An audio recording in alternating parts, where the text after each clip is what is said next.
When the millionaire understood what the waitress had done, it was too late. He had fallen in love. He just wanted to escape the emptiness. But instead, in a humble diner, he found a woman who wasn't afraid of him, and a little girl who, without knowing it, would teach him how to love. What began as a gesture of kindness became the greatest gift life had ever given him: a home. Sorry to interrupt your story, but if you enjoy this type of content, don't forget to subscribe. Bless this channel by helping us grow, and may God give you back double. Thank you and enjoy the video. From the top of the most imposing skyscraper in Austin, Texas, Damian Vega contemplated the city lights, his gaze lost on the horizon. At 32, he had built Vega Technologies, an empire that revolutionized the American digital market in record time. Business headlines called him the Midas of Silicon Hills, but behind that image of success, his heart was as empty as his luxury penthouse. 6 months ago, Sophia, the woman he thought would be his wife, had given him back the engagement ring. He still remembered the coldness in her eyes when she told him, "I'm sorry, Damian. I want children, a real family, and that's something you can never give me." Those words had pierced his soul like daggers. The infertility diagnosed after a childhood illness had become an insurmountable barrier to his dreams. Since then, he had taken refuge in endless meetings and spreadsheets, convinced he would never have what he longed for most: a family of his own. Damian poured himself another whiskey while looking at the photo he still kept on his phone. Him and Sophia in Key West, smiling under the Florida sun when the future seemed so promising. He deleted it for good and tossed the phone onto the leather sofa. "Do you need anything else, sir?" asked Maria, his housekeeper, from the living room doorway. "No, thank you, Mari. You can go home." When she disappeared, the silence of the penthouse became unbearable. The glass walls that offered a privileged view of the downtown skyline seemed to be closing in on him.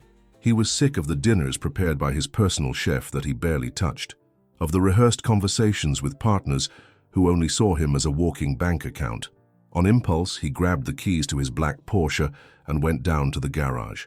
He needed to escape, even if just for a few hours, from the gilded cage he had built for himself. He drove aimlessly through the city, leaving the glamorous financial district behind for more modest areas. In East Austin, a small neon sign caught his attention: Rosie's Home Cooking, a small family diner with windows fogged up from the kitchen steam and the aroma of fresh coffee. Damian parked and went inside. The contrast with the five-star restaurants he frequented couldn't have been starker.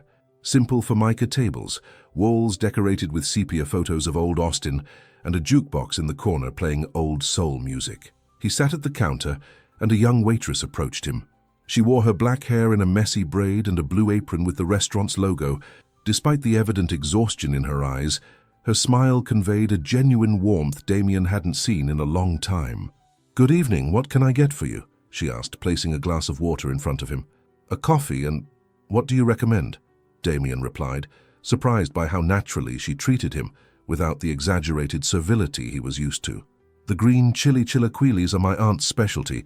If you're really hungry, I serve them with fried eggs and refried beans." "Sounds perfect." The waitress, whose name tag read Hope, wrote down the order and headed to the kitchen. While he waited, Damian observed the place. Families sharing late dinners, workers enjoying a break, couples talking quietly. Real life, without filters or pretensions. Two men at the next table began talking loudly, clearly under the influence of alcohol. When Hope brought them their check, one of them grabbed her by the wrist. "Hey, gorgeous, what's the rush? Stay with us for a bit. Please, let me go." "I have to keep working," she replied firmly, trying to pull away. "Working? We can pay you a lot better for other kinds of services," the second man insisted, making an obscene gesture that made his friend laugh. Damian watched as Hope's smile turned into a grimace of disgust. Without a second thought, he got up and walked over to their table. "The lady asked you to let her go," he said in a calm but firm voice. The men looked at him with disdain. "And who the hell are you? This is none of your business." Damian didn't raise his voice. He simply took out his business card and placed it on the table. "I'm Damian Vega, of Vega Technologies." The effect was immediate. The face of the man holding Hope's wrist went pale, instantly recognizing the famous entrepreneur whose face frequently appeared in magazines and on the news. "Mr. Vega, sorry, we didn't know." "I'm not the one you owe an apology to," Damian replied, gesturing toward Hope, who was watching the scene in astonishment. The men mumbled an apology, left cash on the table and hurried out of the diner. A momentary silence fell over the restaurant before the conversations resumed. "Thank you," Hope said with a shy smile. "You didn't have to do that." "It was no trouble," Damien replied, returning to his seat at the counter. Minutes later, she served him the most delicious chilaquiles he had tasted in years, real food with the taste of home. As he ate, he noticed Hope occasionally glancing at him from the other end of the counter, perhaps wondering what a man like him was doing in a place like that. When he paid the bill, he left a generous tip, which she tried to refuse. "This is too much, sir. Please accept it. The dinner was excellent." She finally nodded, tucking the money into her apron pocket. "Have a good night." Damien returned to his Porsche and drove back to his penthouse. As the elevator ascended to the top floor, he thought about the irony of the situation. He had gone out seeking a momentary escape from his loneliness and had ended up performing an act of outdated chivalry, a fragment of human connection in his perfectly scheduled existence. What he didn't know, as he took off his designer watch and placed it on the nightstand, was that this chance encounter in a small East Austin diner would forever alter the course of his life. That night, for the first time in 6 months, Damien Vega slept without nightmares, the memory of a sincere smile replacing the cruel words that had haunted him since his breakup. 2 weeks had passed since that night at the diner. Damien was in his office, reviewing contracts for a new acquisition as Austin sank into darkness. The digital clock on his desk read 10:48 p.m., and the nearby skyscrapers glittered like artificial constellations through the windows. "Mr. Vega, do you need anything else before I leave?" asked Ryan, his assistant, from the doorway. "No, thank you. I'll finish this up and head out too." When Ryan left, Damien leaned back in his leather chair, rubbing his tired eyes. The latest financial projections were excellent, but the emptiness he felt at the end of each day remained the same. His phone buzzed with a message from Javier, his driver. "Sir, sorry for the inconvenience. I had to go to the hospital. My blood pressure shot up. I won't be able to pick you up tonight." Damien sighed. It was one of those rare occasions when he would have to drive himself. He finished reviewing the last document, turned off his computer, and grabbed his briefcase. The corporate garage was almost empty when he got into his Porsche. As he pulled onto the street, heavy drops of rain began to hit the windshield. Within minutes, a fierce storm was lashing the city, turning the streets into small rivers and forcing pedestrians to seek shelter under awnings and marquees. The rain was so intense that Damien slowed down, cursing the poor visibility. At an intersection near Zilker Park, while waiting for the light to change, something caught his attention. 2 figures huddled under the narrow awning of a closed shop. A woman was protectively holding a small child, covering them both with what looked like a soaked blanket. Something about the woman's posture felt familiar. Without a second thought, Damien pulled over. He got out, not caring that the rain immediately drenched his $3,000 Italian suit. As he got closer, he recognized her. It was Hope, the waitress from Rosie's Home Cooking. She looked up, and a flash of recognition shone in her tired eyes. "Mr. Vega?" she asked, surprised. "What are you doing out here in this rain?"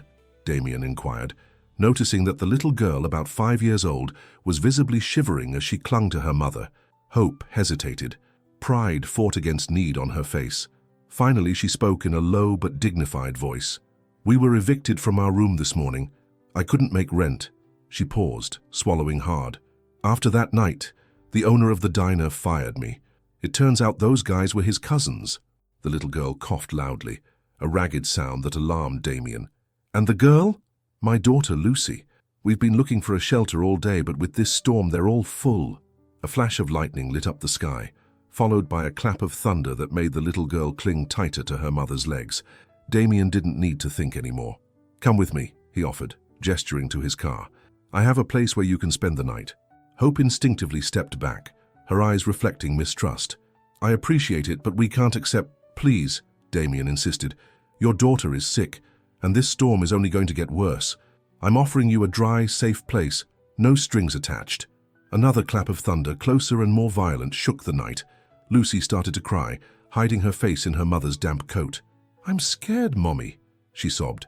Hope looked at her daughter, then at Damien, and finally at the black, menacing sky. Her face reflected the difficult calculation every single mother must make when weighing risks against needs. Just for tonight, she finally conceded, her firm voice making it clear she wasn't easily accepting charity. Damien led them to his car. He opened the back door for them to get in, noticing how Hope paused for a moment before climbing in, impressed by the vehicle's luxury. "You're going to get the seats wet," she murmured, embarrassed. "They're just seats," he replied with a reassuring smile. Once they were on their way, Damien turned on the heat.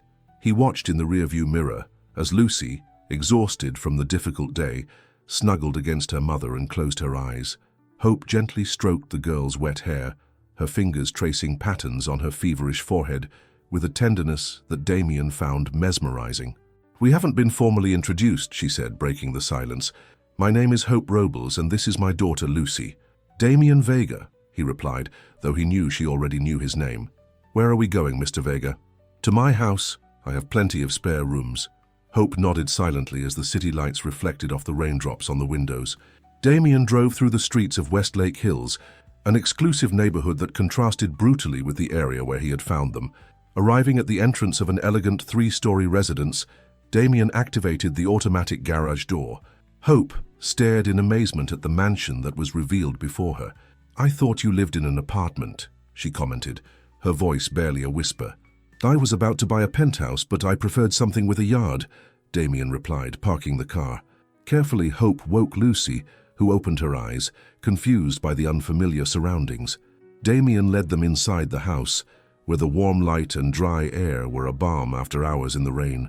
"Matilda," Damien called, and an older woman in a uniform appeared from the hallway. "Please, prepare the guest room on the second floor, and bring dry towels and some clothes." "Right away, sir," the housekeeper replied, looking curiously at the newcomers. "We also need something warm for the child.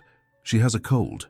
As Matilda hurried to follow his instructions, Damien watched the mother and daughter standing in the foyer, soaked and visibly uncomfortable in the luxurious environment. Hope held Lucy's hand tightly, as if afraid that something or someone might separate them. "Thank you," she said, looking him directly in the eyes. "I don't know how I can repay you for this." "There's nothing to repay," Damien answered. "Sometimes we all need a little help." Lucy coughed again, and Hope lifted her into her arms. Damien then noticed that, despite her obvious exhaustion, the way Hope held her daughter revealed a strength that was more than just physical. In her eyes shone an unconditional love, protective and fierce, something he had never experienced.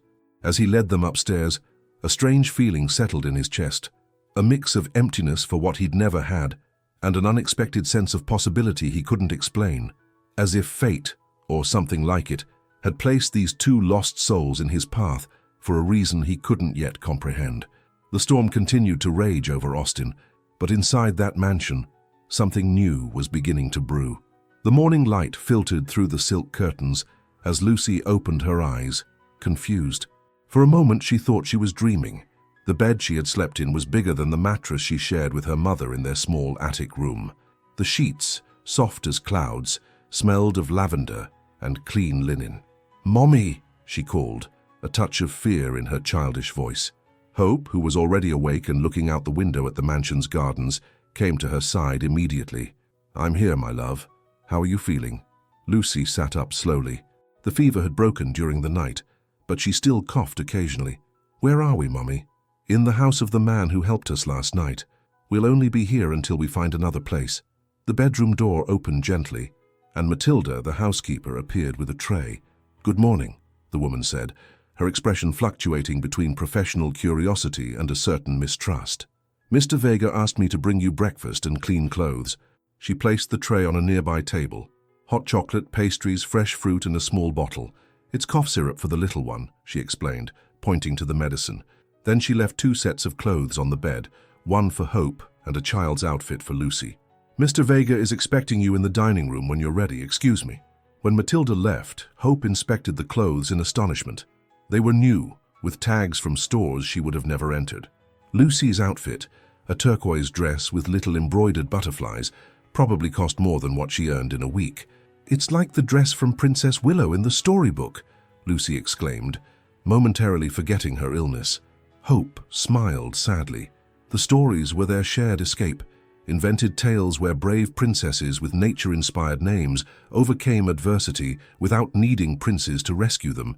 Half an hour later, Mother and daughter descended the marble staircase, feeling completely out of place despite the new clothes. Damien's mansion was a world apart.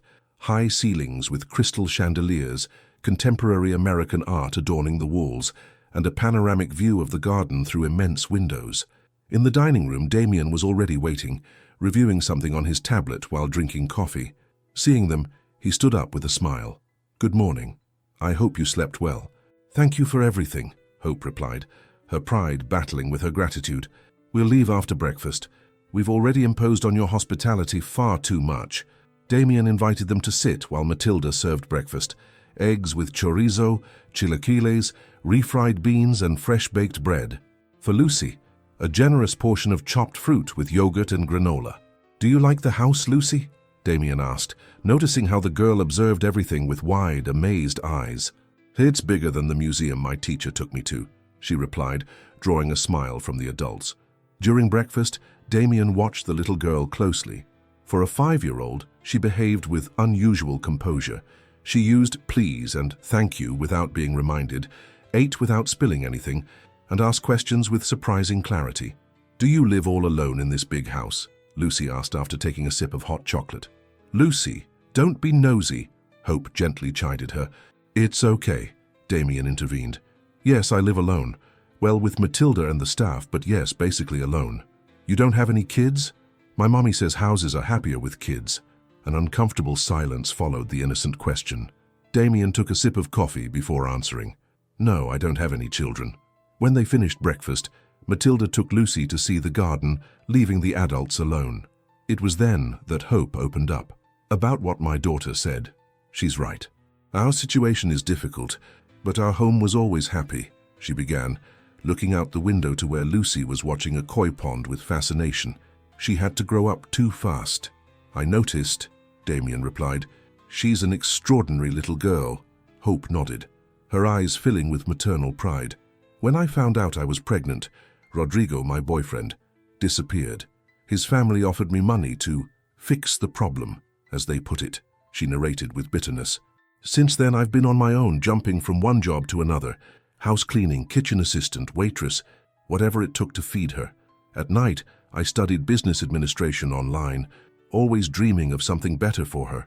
Damien listened in silence, moved by a reality so different from his own. He, who had been born into wealth and multiplied his fortune with opportunities he took for granted, stood before this woman, who fought daily to survive with dignity. "What will you do now?" he finally asked. "We'll look for another room. I have some savings, not much, but—" "Stay here," Damien interrupted, surprising himself with the offer. "At least until you find something safe and suitable." Hope shook her head. "I can't accept any more charity." "It's not charity," he insisted. "My company, Vega Technologies, has administrative openings. With your experience and studies, you could apply. And there's an excellent school nearby where Lucy would be well looked after." "Why are you doing this for us? You don't even know us." Damien was silent for a moment, searching for the right words. "Maybe I need your company as much as you need a place to stay," he finally confessed. "This house has always been an empty space, not a home." Hope looked at him for a long time, gauging the sincerity in his eyes. She hadn't found any hint of ulterior motives in his help, but experience had taught her to be wary of sudden generosity. "I'll think about it," she finally replied, "but if we stay, it will be temporary, and we'll pay rent." "As you wish," he conceded, respecting her pride. That night, after a day of adjustments and agreements, Damien was passing through the hallway when he heard Hope's voice from the guest room. The door was ajar, and without meaning to, he stopped to listen. "Once upon a time, there was a princess named Willow," Hope narrated in a sweet voice, "who lived in the mountains of Colorado. She didn't need a prince to rescue her because she had learned to fight dragons all by herself." Lucy interrupted. "Like us, Mommy? We fight all by ourselves?" "Yes, my love. But the princess knew something important. Sometimes accepting help doesn't mean you're weak. It means you're smart, knowing when you need a helping hand to continue on your path." Damien walked away silently, feeling as though he had witnessed something intimate and precious. In his room, he contemplated the illuminated city from his window. For the first time in a long time, the mansion didn't feel empty. The distant sound of Lucy's laughter and Hope's warm voice had brought life to spaces that had only known the echo of loneliness. Something was beginning to awaken within him, a dormant feeling he didn't even know existed. The possibility that perhaps the family he thought was impossible to have could manifest in unexpected ways. Time has strange ways of turning the extraordinary into the everyday. What began as a temporary solution became, almost imperceptibly, a new normal for the three of them. As the weeks went by, Damien's mansion ceased to feel like a cold museum and transformed into something resembling a home. Hope had accepted the administrative position at Vega Technologies. Despite Damien's intervention to get her the interview, she insisted on going through the entire selection process like any other candidate. Her first week was filled with curious glances and whispers. Rumors about the mysterious woman living at the boss's house spread like wildfire, but Hope faced them with the same quiet dignity with which she had faced every adversity in her life. "I could have assigned you an office next to mine," Damien commented one afternoon, finding her in the company cafeteria eating with other administrative employees. "I prefer to earn my place," she replied, firm but without hostility. "If you give me privileges, I'll never know if they respect me for my work or for being your guest." That word, guest, seemed insufficient to describe what was forming between them, but neither dared to find a more precise term. Lucy, for her part, blossomed at her new school. Her grades were excellent and her teachers were impressed by her sharp intelligence and thirst for knowledge. However, during parent-teacher conferences, Hope noticed that her daughter mostly spent recess alone. "Why don't you play with Chloe or with Emily?" she asked one afternoon. Lucy shrugged. "They say I'm weird, that I talk like a little old lady and ask strange questions." Hope hugged her daughter, recognizing in her words the price of growing up too fast, of having listened to adult conversations from the cradle, of having learned to survive before learning to play. As the weeks passed, a gentle routine settled into the mansion. The rushed breakfasts filled with laughter, the afternoons when Matilda helped Lucy with her homework while Hope and Damien worked, and, most surprisingly, the shared family dinners. Damien, who used to eat alone in front of his computer or at fancy restaurants with business partners, discovered the pleasure of conversations with no agenda. Lucy bombarded him with questions that pulled him completely out of his comfort zone. "Why is the sky blue?" she asked one night as they ate on the patio. "Because of Rayleigh scattering," Damien answered automatically. "And what's that?" What began as a technical explanation ended with Damien and Lucy doing an impromptu experiment with a glass of water, a flashlight and milk, while Hope watched them with a smile, surprised to see the powerful businessman kneeling on the floor, explaining elementary physics to a 5-year-old. These small scenes of domesticity caused the tension in Damien's shoulders to ease, his perpetually furrowed brow to relax. His employees noticed the change. The feared boss seemed more approachable, even smiling occasionally. One night after putting Lucy to bed, Hope went down to the kitchen for some tea. Passing by the library, she saw a light under the door. She hesitated for a moment before knocking softly. "Come in," Damien's voice answered. She found him sitting by the window, a book open on his lap, and a glass of bourbon in his hand. The room, with its book-lined walls and leather armchairs, was the most personal space in the house. "I didn't mean to interrupt," she apologized. "You're not interrupting. Please, come in." Hope entered, stopping in front of one of the bookshelves. Her fingers traced the spines of the books with reverence. Since she was a child, books had been her escape and her university. "Why are you doing all this for us?" she asked abruptly, turning to him. "You didn't even know us." Damien set his glass on the side table. He was used to hiding his emotions, to maintaining an impenetrable armor in the business world. However, something in Hope's direct gaze disarmed his defenses. "Because you two remind me that there's a world beyond contracts and acquisitions," he answered with an honesty that surprised him. "A world I had forgotten." Hope nodded, understanding. She sat in the armchair across from him, the tension in her shoulders revealing that there was something more she wanted to say. "Damien, I've noticed how you look at Lucy when you think I'm not watching," she began, with a mixture of affection and longing, as if you're seeing something you lost or never had. Before he could answer, his cell phone rang. He looked at the screen, and his features hardened. "I have to take this." "Excuse me." Hope stood up to give him privacy, but as she passed the door, Damien's tense voice involuntarily stopped her. "No, Mom. I'm not interested in setups. We've already discussed this." Hope knew she should keep walking, but her feet seemed rooted to the spot. "I don't care if she's your friend's daughter or if she's a doctor," Damien continued, his frustration growing. The problem isn't her. It's me. The voice on the other end must have said something particularly hurtful, because Damien finally exploded. It doesn't matter who I marry. I can never give you the grandchildren you want so badly. Do you understand that, Mum? Never. The silence that followed was dense, heavy. Hope began to retreat quietly, but the floorboard creaked under her feet. Damien looked up, meeting her eyes. There was shame in his expression, and something else, an old pain that resonated with Hope's own. "I'll call you later, Mum," he said, ending the call. They looked at each other across the room, suddenly recognizing the wounds they shared. She, abandoned precisely for wanting to be a mother. He, rejected for not being able to be a father. Different scars, but equally deep. "I'm sorry," she murmured. "I didn't mean to listen." "It doesn't matter," he replied, running a hand over his face. "It's not a secret, just a truth I prefer not to advertise. Your situation, is that why Sophia left you?" Damien looked up, surprised that she knew that detail of his life. "The gossip magazines were in the waiting room at the clinic where I took Lucy," she explained with a small smile. "They call you America's most eligible and mysterious bachelor. They mentioned your breakup." "Of course," he smiled humorlessly. "My private life as public entertainment."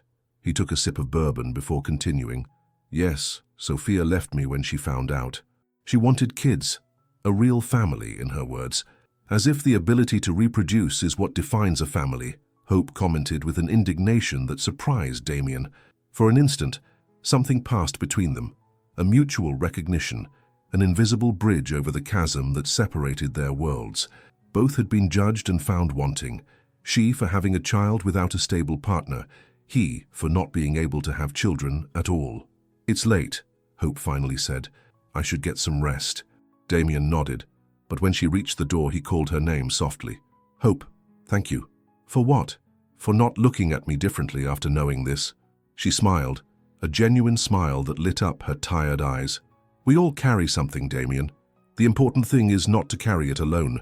That night marked an imperceptible but profound shift in their relationship, a first crack in the invisible barriers they had both built to protect themselves from the world and, unknowingly, from the possibility of feeling again. The fragile harmony they had built was shattered one Thursday morning with a call from Vega Technologies' legal department. Damien was reviewing contracts when Javier Saldivar, his head counsel, requested to see him urgently. "We received a rather peculiar legal notice," Javier explained, placing a document on the desk. "A restaurant called Rosie's Home Cooking has filed a lawsuit against one of our employees, Hope Robles, alleging theft of funds." Damien's face hardened as he read the complaint. The diner's owner, Ernesto Villaseñor, accused Hope of having taken money from the cash register before she was fired. "That's completely false," Damien stated, his voice controlled, but with an undercurrent of fury. "I know the circumstances of her dismissal. I figured as much." "The lawsuit is weak and opportunistic," Javier confirmed. "It specifically mentions that Ms. Robles now works for you and lives at your residence. It seems more like an extortion attempt than a legitimate legal action." "Handle it personally," Damien ordered. "Spare no expense in defending Hope." That afternoon, when he returned home, he found Hope in the garden, helping Lucy with a school project on native plants. The domestic scene, so simple and perfect, contrasted sharply with the threat looming over them. When Lucy went inside to wash her hands, Damien told her about the lawsuit. He watched Hope's expression change, saw fear and resignation replace the serenity that had begun to settle on her face. "I knew this would happen," she murmured, standing up and walking to the edge of the garden. "Ernesto threatened me the day he fired me. He said I would regret crossing his family." "Don't worry," Damien tried to reassure her. "My lawyers will take care of it. It's a baseless lawsuit." "You don't understand." Her frustration broke her voice. "It's not about the lawsuit itself. It's about what it represents." That night, after putting Lucy to bed, Hope began taking clothes out of the closet, methodically placing them in a small suitcase she had stored under the bed. "What are you doing?" Damien asked from the doorway, watching her with alarm. "I can't expose Lucy to this," she replied without stopping. "First it's a lawsuit, then it will be rumors at her school, then bullying. We'll always be a target because of the social difference. We're used to starting over." Damien entered and gently closed the door. "Please don't make any rash decisions. I promise you that—" "What do you promise me, Damien?" she interrupted, her eyes shining with a mix of pain and determination. "That you'll protect us, that everything will be okay. You can't guarantee that, no one can." He remained silent, recognizing a deeper truth behind her reaction. It wasn't just the lawsuit, it was the fear of trusting, of believing that happiness could be permanent, that good things were also meant for her. "At least wait until after Lucy's school trip," he pleaded. "She's been excited about that trip to the Blanton Museum of Art for weeks." Hope nodded, unable to deny her daughter that small joy. The field trip turned out to be an unexpected turning point. Lucy returned beaming, not just from seeing the art, but because she had made a friend. Chloe, a girl her age who shared her love for books and endless questions. They had hit it off so well that Chloe's mother had invited Lucy to spend the afternoon at their house the following Saturday. "She says she has all the books from the Rebel Princesses collection," Lucy exclaimed, jumping with excitement. "And a treehouse in her backyard." Hope couldn't deny her this chance at normalcy, this friendship she so desperately needed. On Saturday, she drove the modest car Damien had provided to the elegant address in Tarrytown that the teacher had given her. The Rivero mansion was imposing, though less warm than Damien's home.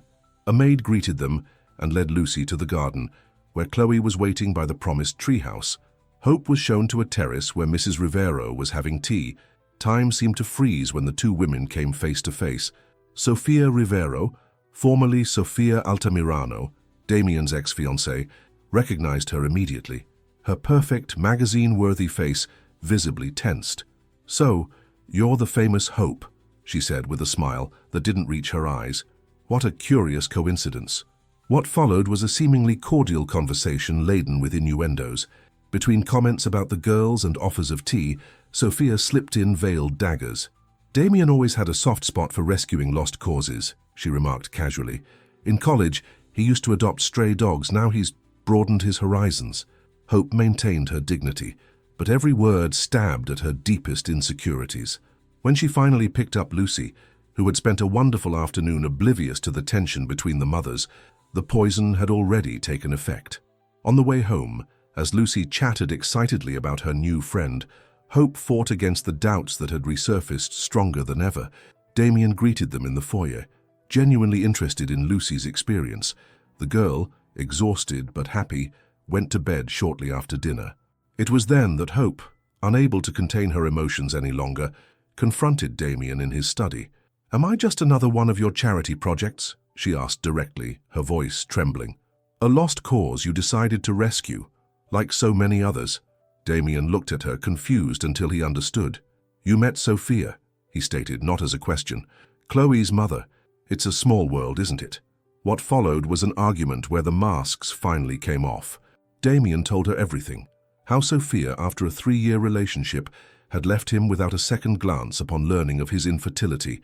How that had reinforced his conviction that he would never have a family. How he had buried himself in work until he became a shadow of his former self. "And then you two arrived," he continued, his voice softening. "You and Lucy showed up on that rainy night, and suddenly my house stopped being a mausoleum. It turned into a home with laughter, with impossible questions, with life." He moved closer to Hope, gently taking her hands. "You are not a project, Hope. You are the second chance I never imagined I'd get." She pulled her hands away, vulnerable but not defeated. "I'm scared, Damien," she confessed.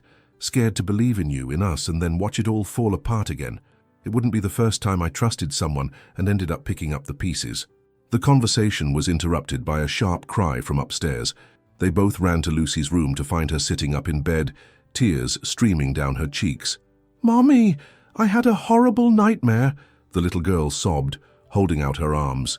Hope immediately hugged her, while Damien turned on the small bedside lamp. Without being asked, he sat on the other side of the bed and began to tell a story about a brave little hummingbird that wasn't afraid of storms. His deep voice, combined with Hope's caresses, slowly calmed the child. When Lucy finally fell asleep, both adults remained by her side, watching her breathe peacefully. In that moment, something shifted between them. The fear was still there, the doubts lingered, but the love they felt for that little girl, he by choice, she by fate, created a bridge over all their differences. As they silently left the room, they looked at each other in the dimly lit hallway. They could no longer pretend that what they felt was simple gratitude or compassion. It was something deeper, more complex, more terrifying and wonderful all at once. Without a word, Hope stood on her toes and gently kissed Damien's cheek before retreating to her room, leaving him at that threshold both literal and metaphorical, between the past they both carried and the future they were just beginning to dare to imagine together.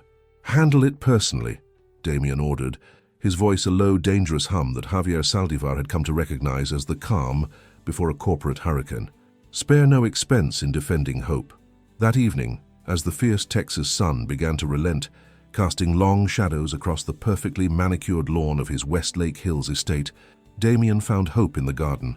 She was on her knees in the soft grass, helping Lucy arrange native Texas wildflowers for a school project. The scene was a portrait of simple domestic perfection.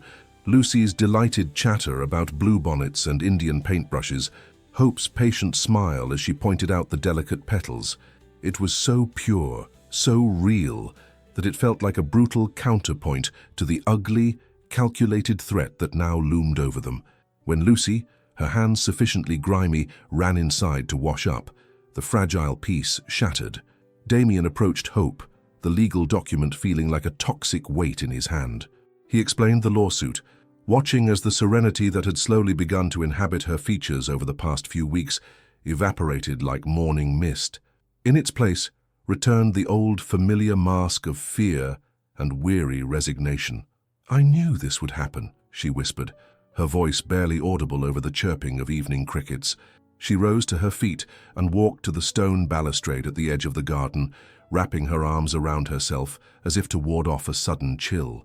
"Ernesto, the owner, he threatened me the day he fired me. He said I would regret crossing his family." "Don't worry," Damien said, his instinct to fix, to control, taking over. "My lawyers will handle this. It's a completely baseless lawsuit, a nuisance claim. We'll have it dismissed." "You don't understand." Her voice cracked with a sudden raw frustration that startled him. She turned to face him, her eyes flashing. "This isn't about the lawsuit, Damien. It's not about whether you can make it go away with your money and your power. It's about what it means. It's a message. It's a stain. It's him telling the world that a woman like me doesn't get to be happy, that I'm trash and he can prove it." Later that night, long after Lucy was asleep, dreaming of wildflowers, Damien found Hope in her room. The soft glow of a bedside lamp illuminated a scene that made his blood run cold. She was methodically, quietly, packing clothes into the small worn suitcase he recognized from the night he'd found them in the storm. "What are you doing?" he asked from the doorway, his voice tight with alarm. "I can't expose Lucy to this," she replied, her back to him, her movements precise and detached. She didn't stop folding. "This is how it starts. First, it's a lawsuit accusing me of being a thief. Then it's whispers and rumors at her new school. Then it's bullying on the playground because her mum is the gold digger who lives with the rich guy. We'll always be a target, Damien. We'll always be the charity case, the spectacle. We're used to starting over. It's better to do it now, before she gets hurt." Damien stepped into the room, closing the door softly behind him. The click of the latch sounded unnervingly final. "Please," he said, his voice softer now, "don't make a rash decision. I promise you, I can—" "What can you promise me, Damien?" she interrupted, finally turning to face him. Her eyes, which he had come to adore, were shimmering with an unbearable mixture of pain and fierce determination. "That you'll protect us?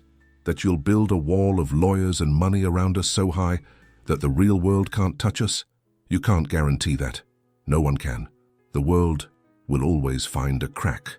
He fell silent, the truth in her words disarming his arsenal of solutions. He recognized the deeper fear that drove her, a fear born from a lifetime of disappointments. This wasn't just about the lawsuit.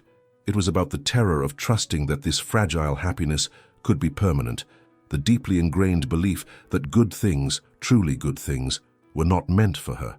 He searched for any leverage, any reason to make her stay.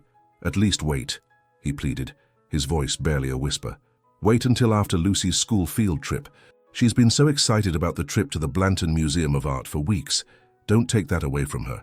Hope hesitated, her resolve wavering at the mention of her daughter's happiness. She finally gave a single, reluctant nod, a temporary truce in a war she was convinced she was destined to lose. The field trip proved to be an unexpected turning point. Lucy returned from the museum practically vibrating with joy, not just because she had seen real Van Goghs and Pollocks, but because she had found a kindred spirit, a friend. Her name was Chloe, a girl her age who, like Lucy, possessed an insatiable curiosity and a passion for books that bordered on obsession. They had bonded so instantly that Chloe's mother had invited Lucy for a playdate at their house the following Saturday. "She has the entire Rebel Princesses book collection, Mom," Lucy exclaimed, bouncing on the balls of her feet, "and a real treehouse in her backyard with a rope ladder." Hope couldn't possibly deny her daughter this precious slice of normalcy, this budding friendship that Lucy so clearly needed. On Saturday, she drove the modest sedan Damien had insisted she use to an elegant address in Tarrytown, one of Austin's most affluent neighborhoods. The Rivero mansion was an imposing structure of limestone and glass, meticulously landscaped, but possessing none of the lived-in warmth of Damien's home. A uniformed housekeeper greeted them at the door and led a giddy Lucy toward the backyard, where Chloe was already waving from the deck of the promised treehouse. Hope, meanwhile, was escorted to a sprawling stone terrace overlooking a sparkling infinity pool, where Mrs. Rivero was waiting with a pot of tea. Time seemed to warp and slow as the two women locked eyes. Hope felt a jolt of icy recognition, as if she were looking at a ghost from a life that wasn't hers. It was Sofia Rivero, formerly Sofia Altamirano, Damien's ex-fiancée. Her face, a perfect symmetrical masterpiece that graced the society pages, tightened into a smile that was all precision and no warmth. "So, you're the famous Hope," Sofia said, her voice smooth as polished marble. "What a curious coincidence." What ensued was a masterclass in psychological warfare disguised as polite conversation. Over Earl Grey tea and delicate macarons, Sofia wielded her words like exquisitely crafted daggers. She spoke of the challenges of raising discerning children, of the importance of maintaining certain standards, of the tedious but necessary charity work she was involved in.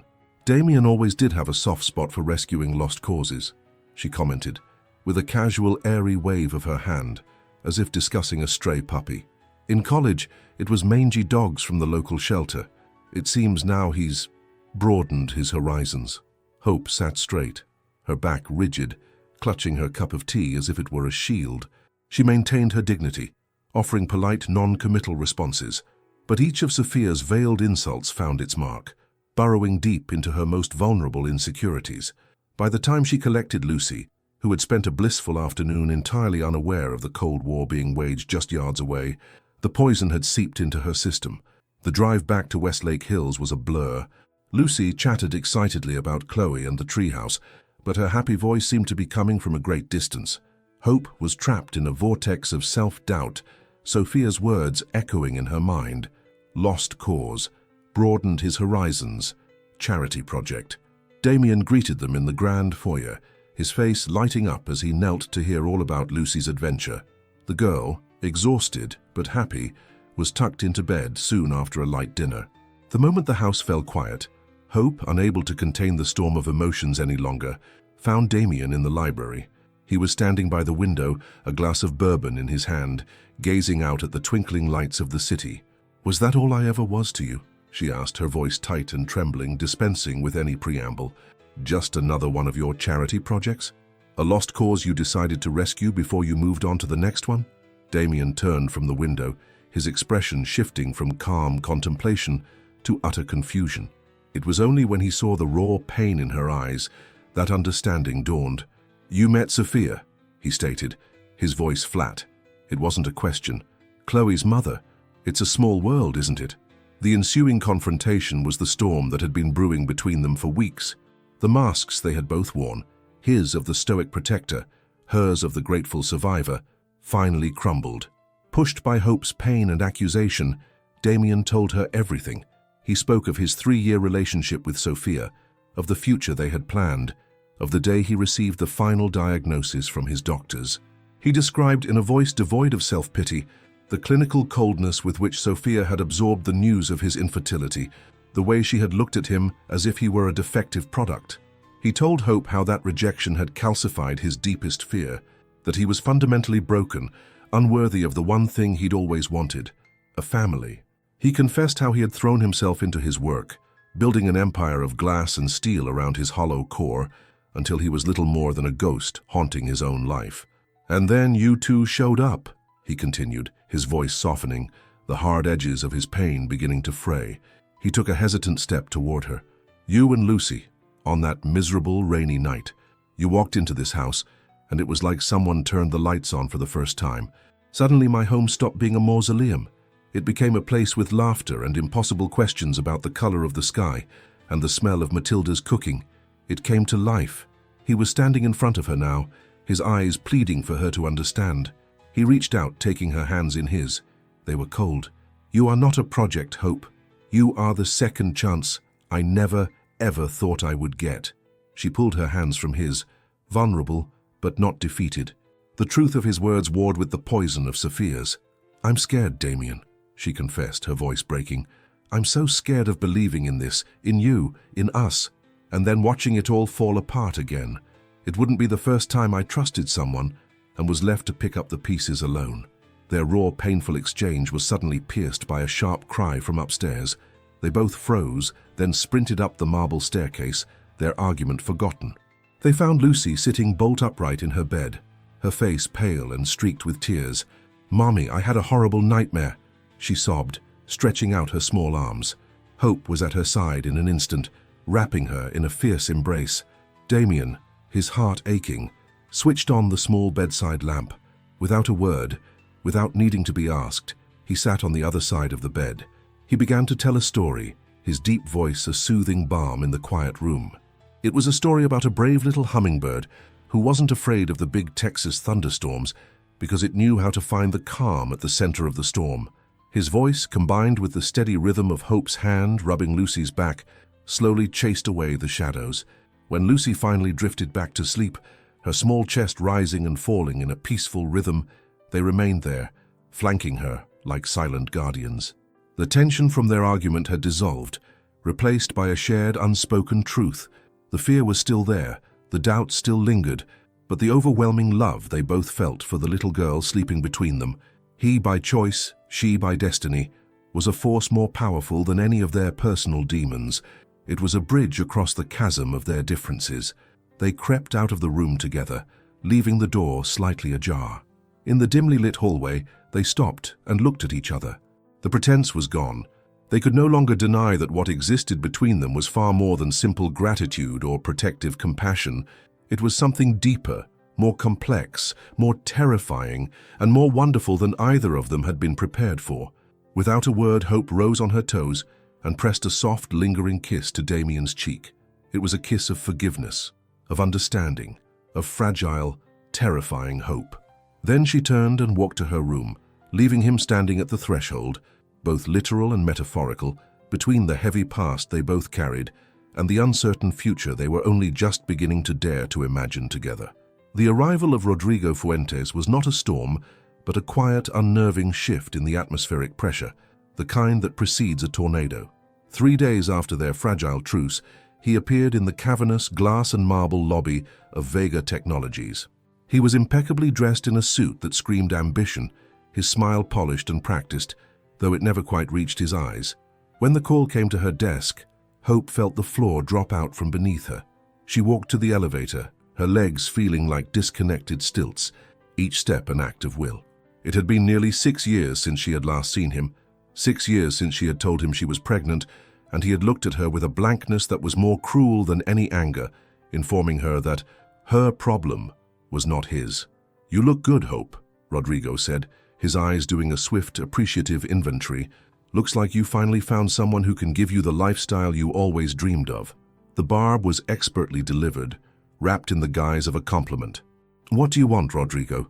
she asked, her voice steady, refusing to take the bait. "I want to see my daughter," he said, the words sounding rehearsed. "I've changed. I've grown up. I have a good job now, a senior analyst at USAA. I have my own condo downtown. I'm ready to be a father." Ready? After 6 years of silence? After not even asking if his child was a boy or a girl, if she was healthy, if she had his eyes? The questions screamed in her mind, but she forced them down. "After 6 years?" she asked, her voice dangerously quiet. "After refusing to even meet her when she was born?" To his credit, Rodrigo had the grace to look momentarily ashamed, his confident mask slipping. "I made mistakes," he admitted, recovering quickly. "I was young and idiot, I admit it, but she's my blood, Hope. I have rights." A tempest of rage and confusion swirled within her. The searing memory of his abandonment, of the night spent crying into her pillow as her belly grew, of the sheer terror of facing motherhood alone, collided with a long-held, secret belief that Lucy deserved the chance to know her father, but only if he ever proved himself worthy of the title. "I need time," she said finally, her voice betraying none of the inner turmoil. Time to think, and to prepare Lucy. That evening, the atmosphere in the mansion was thick with unspoken tension. Hope recounted the meeting to Damien in the library. He listened in complete silence, his expression unreadable, maintaining an emotional distance that felt like a chasm had opened between them since their moment in the hallway. "I'll understand if you need space to figure this out," he said when she finished, his tone laced with a new painful formality. "It's a family matter." The words struck her like a slap. "I thought we were becoming a family," she said, the hurt evident in her voice. Damien looked away, staring out the window into the darkness. "I don't want to be an intruder in the relationship between Lucy and her father. If he's really changed—" He didn't finish the sentence, but the implication hung in the air, heavy and suffocating. Hope understood. Damien, a man haunted by his inability to have biological children, was now confronted with the living, breathing embodiment of the one thing he could never offer, a blood tie to the child he was beginning to love as his own. How could he compete with that? The situation escalated with a speed and cunning that left them reeling. Carmen Vega, in a move of calculated emotional chess, reached out to Rodrigo. It was Matilda, ever loyal to Damien, who uncovered the plot. She accidentally overheard a fragment of a phone call, and with a worried heart alerted him immediately. "Your mother," Matilda reported, her voice low and troubled. "She is meeting with the child's father at the Four Seasons Lounge." Damien arrived at the elegant downtown hotel lounge just in time to witness the transaction.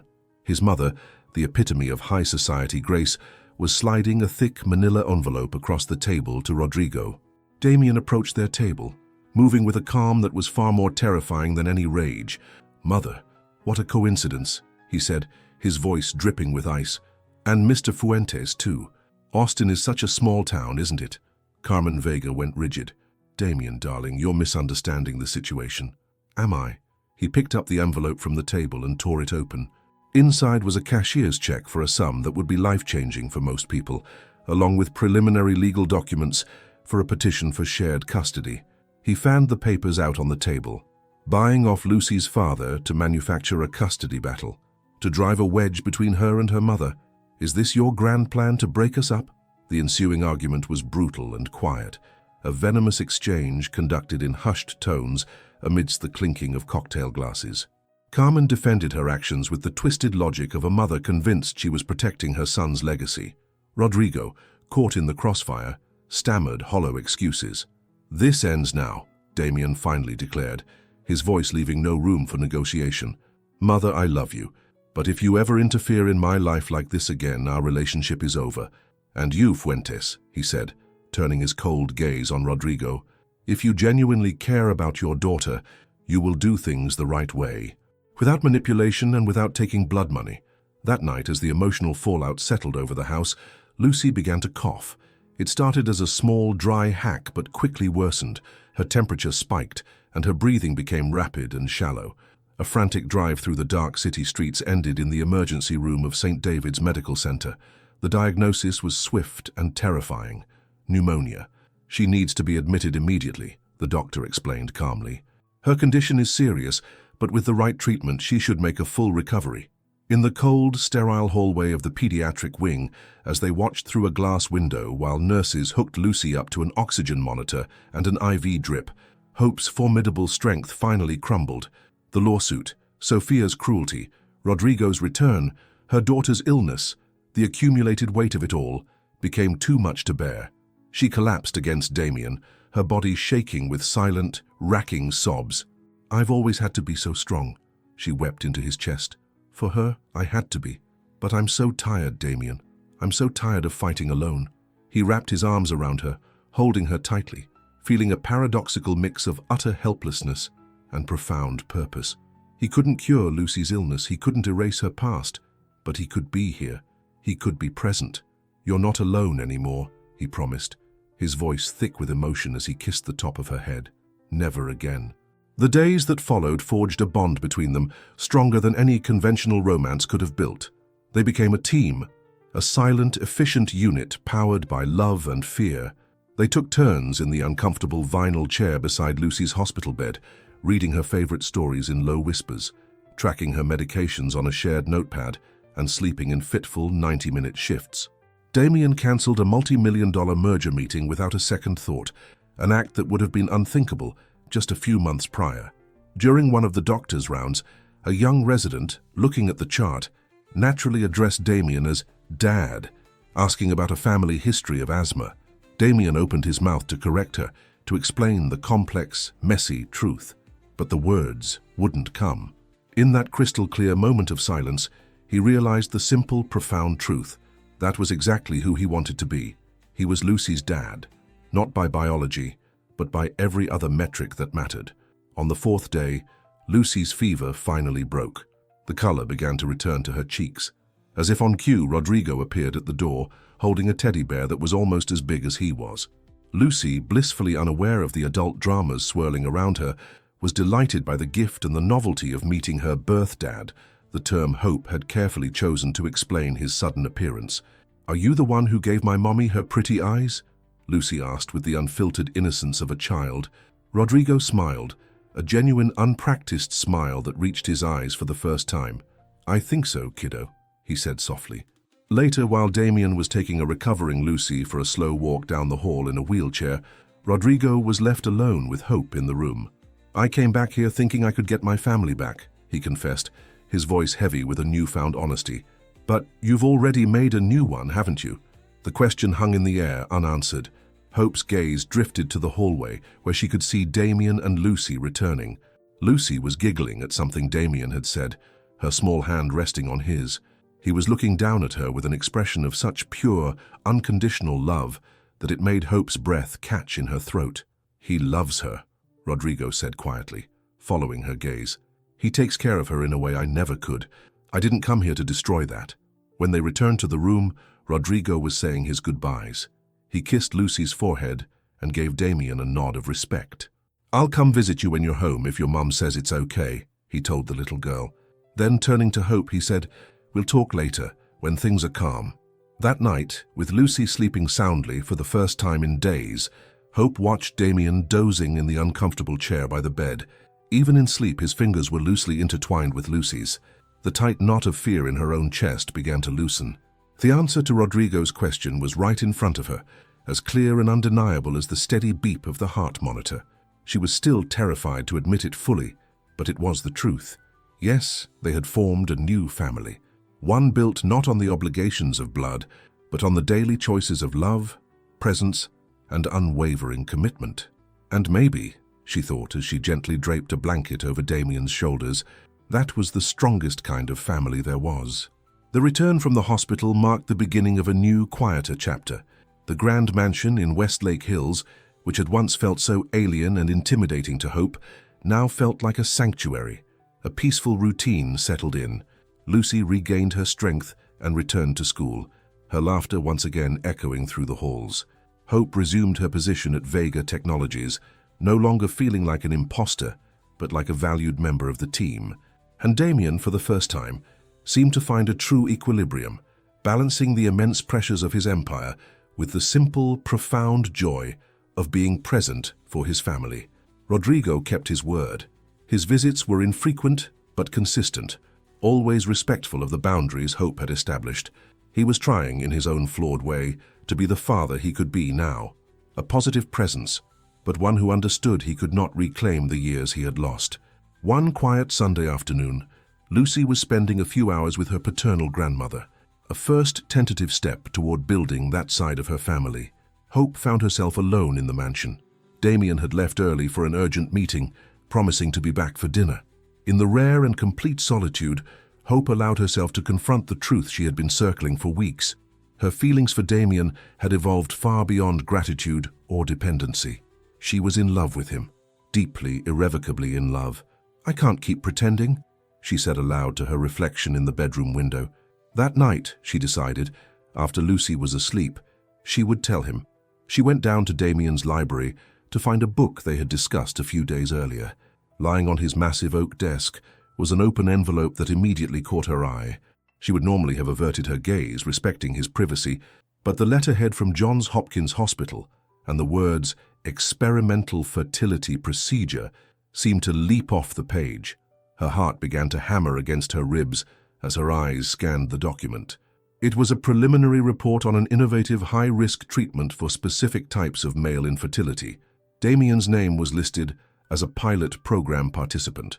The dates on the report indicated he had started the process months before they had even met.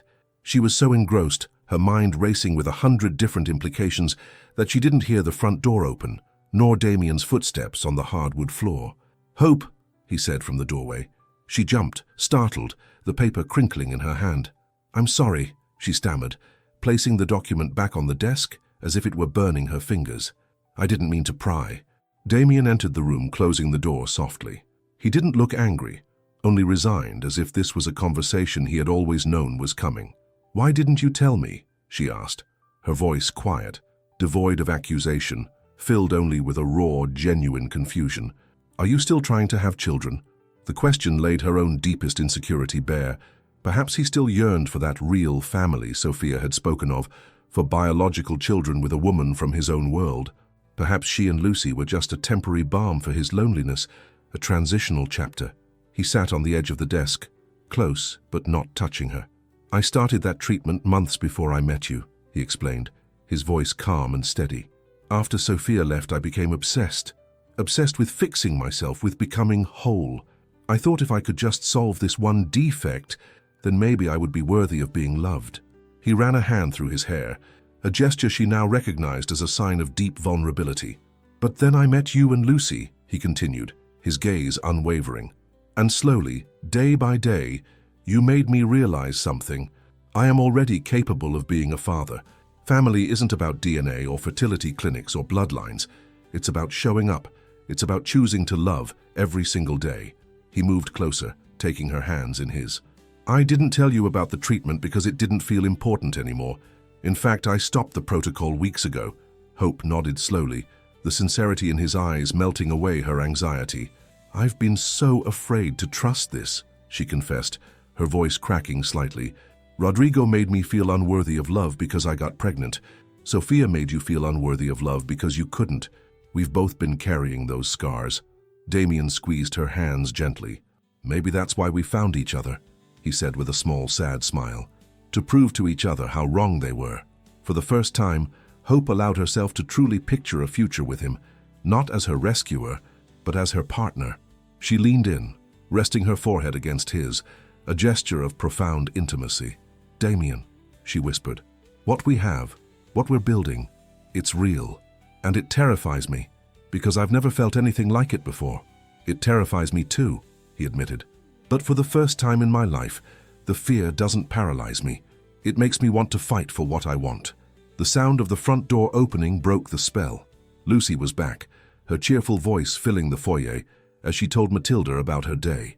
Life resumed its rhythm, but the foundation beneath them had shifted, solidifying into something unbreakable.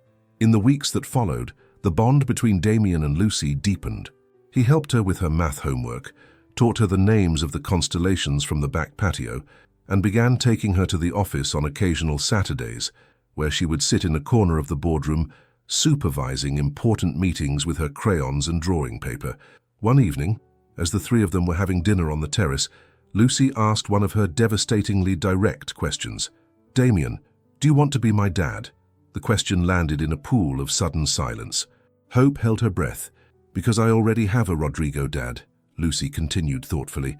"But Chloe's grandma has 2 different husbands, and she says sometimes families are like puzzles with lots of extra pieces." Damien put down his fork and looked at the little girl with a profound seriousness. "I would love to be your dad more than anything in the world, Lucy," he said, his voice thick with emotion. "If you and your mom will have me." "Okay," Lucy exclaimed as if it were the simplest thing in the world. Then she added, "So now I can call you Papa Damien." A moment of perfect, unscripted magic followed. Lucy, satisfied, returned to her dinner. Damien looked at Hope, his eyes wet with unshed tears, and Hope felt the last of her defenses crumble away. "Papa Damien," he repeated quietly, savoring the words. "I like the sound of that." Later that night, after they had tucked Lucy into bed, they stood in the hallway wrapped in each other's arms. "You know this changes everything, don't you?" she whispered. "No," he replied, kissing her forehead. "Everything already changed. This just makes it official." That night marked their true beginning as a family. Imperfect, unconventional, built on a foundation of scars and second chances, but deeply, profoundly real. A family formed not by biology, but by choice. And as the city of Austin slept, in the once cold mansion on the hill, three hearts that had known the pain of abandonment had finally, truly found a home.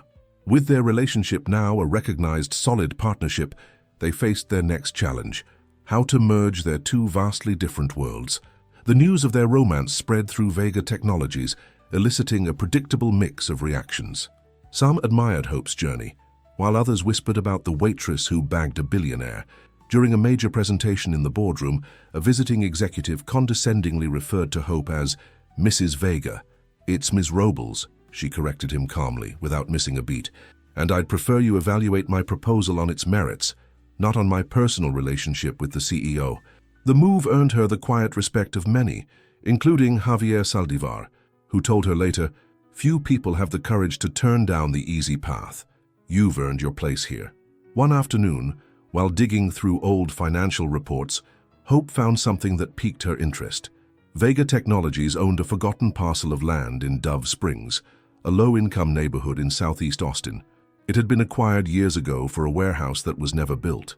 That night, she unrolled a makeshift blueprint on the dining room table. "I have an idea," she began, her eyes shining with a new kind of passion. "This land, what if we turned it into a community center for low-income families, with affordable childcare, job training workshops, free legal aid?" Damien listened, captivated, as she laid out her vision. "There are so many women out there just like I was," she said, "alone, with kids, with no support system, no opportunities. I want to use what we've been through to help them. A place where they can find their own new beginning." Damien finished for her, grasping the core of her idea instantly. To her surprise, he didn't just support the idea, he became its champion. The project became a way for him to imbue his immense wealth with a purpose that went beyond simple accumulation.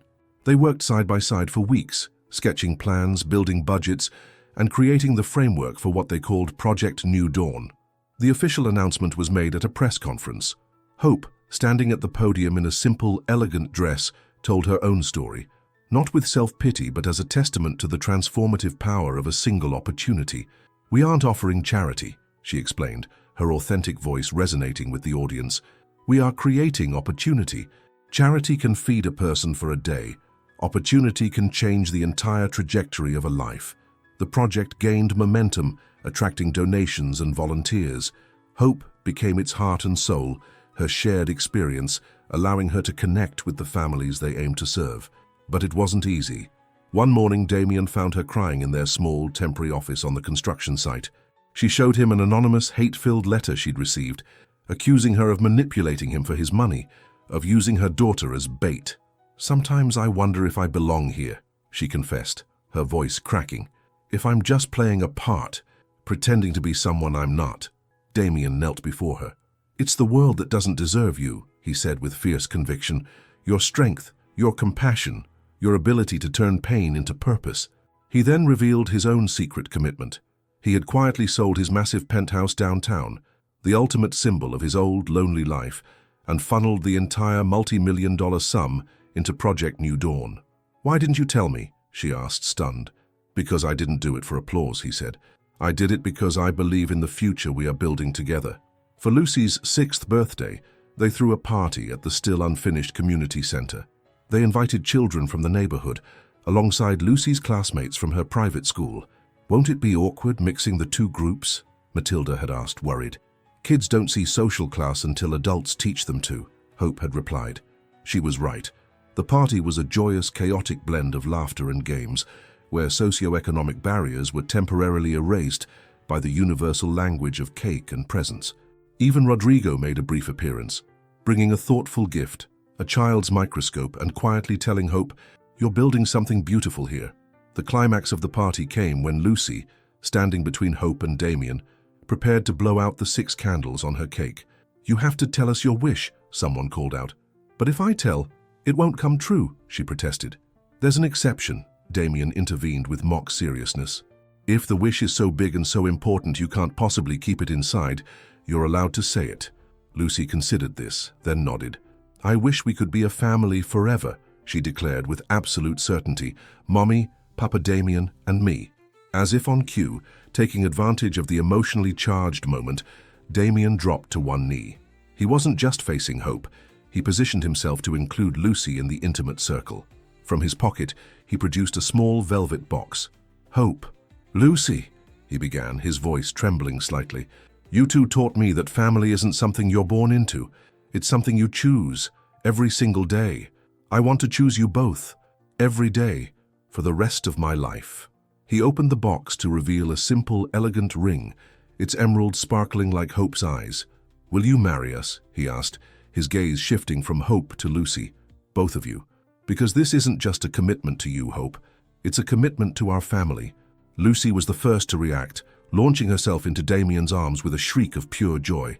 "Yes, yes, yes!" Hope, tears streaming down her face, knelt to join the embrace. "Yes," she whispered against his ear. "Of course, yes."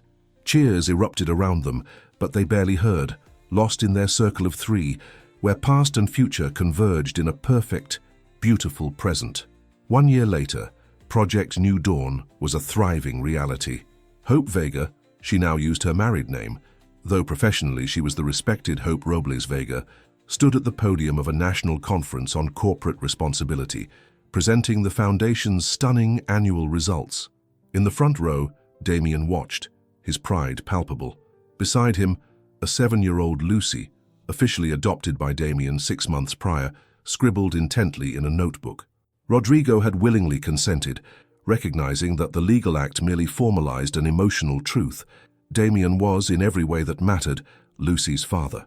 When the Q&A began, a reporter asked, "Ms. Robles Vega, what was the initial inspiration for the project?"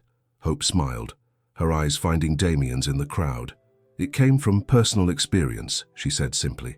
"It came from learning that sometimes all a person needs is one opportunity, and one person to believe in them." After the conference, Damien took a detour. "I want to make a quick stop," he said, a mysterious smile playing on his lips. To Hope's astonishment, he pulled up in front of Rosie's Home Cooking. The diner was transformed, freshly painted, with a new sign and outdoor seating. A discreet plaque near the door indicated it was a small business supported by the New Dawn Foundation. "I wanted to come back to where it all began," Damien explained, taking her hand. "And," Lucy chirped from the back seat, "the best place to celebrate good news is where the magic first happened." Hope looked from Damien's knowing smile to Lucy's excited face. They were sharing a secret. "What good news?" Damien handed her an envelope. Inside was a report from Johns Hopkins Hospital, the final results from the experimental procedure. "It worked," he said, his voice thick with emotion. "Against all odds, the final analysis confirms it." "We're going to have a baby brother," Lucy burst out, unable to hold it in a second longer. "Or a sister, we don't know yet." Hope's hands trembled as she read the report, confirming the impossible. She was 8 weeks pregnant. Tears of shock and joy streamed down her face. This unexpected miracle didn't change what they had built. It simply added a new, beautiful chapter. "Our family was already complete," she sobbed, pulling them both into a tight hug. "This is just more." They went inside and ordered chilaquiles. They ate at the same counter where a desperate millionaire had once met a tired waitress. Later that day, they arrived at their real home, not the Westlake Hills mansion, which they had sold, but a warm, inviting house in the Travis Heights neighborhood they had chosen together. The backyard garden was filled with daisies, blooming riotously in the afternoon sun. "Mommy, can I tell the baby the story of how we all met?" Lucy asked, kneeling in front of Hope and speaking to her still flat stomach. "Of course, sweetheart." As Lucy recounted their family's fairy tale, a story of brave princesses and kind giants mixed with rainy nights and hospital stays, Hope met Damien's gaze over their daughter's head. He was smiling, a smile of pure, unadulterated happiness. In his eyes, she saw the reflection of her own profound certainty. Their family, like the daisies in their garden, was proof that sometimes the most beautiful things grow in the most unexpected of places. They had found in each other not just a safe harbor, but a shared purpose, to show the world that families are built not by biology or social expectation, but by hearts that choose against all odds to love. The circle was complete. Their story, however, was just beginning.